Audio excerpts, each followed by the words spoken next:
Синдикатот се организира во одбрана на суспендираните полицајци од Кочани. За 4 декември закажан е протест пред зградата на полицијата во Кочани, како реакција на последните 4 решенија за суспензија на полициски службеници од БПС Кочани.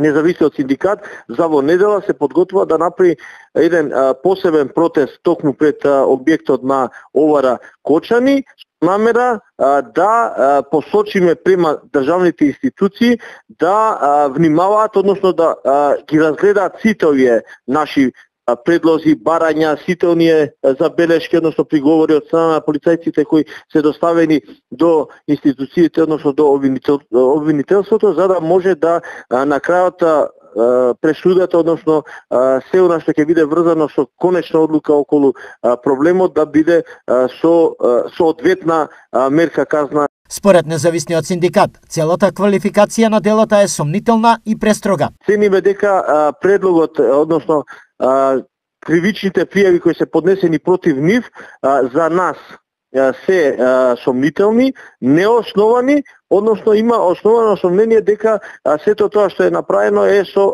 превисока казна и мерка за колегите, односно полицајците кои ги има добиено овие кривични пријави. Телевизија Стар вчера информираше дека против 4 полициски службеници од Кочани поднесени се кривични пријави за злоупотреба во службата, а целиот предмет го води обвинителството за следење на организиран криминал. Од секторот за внатрешни работи Штип го потврдија случајот, но повеќе информации до завршувањето на постапката не соопштуваат.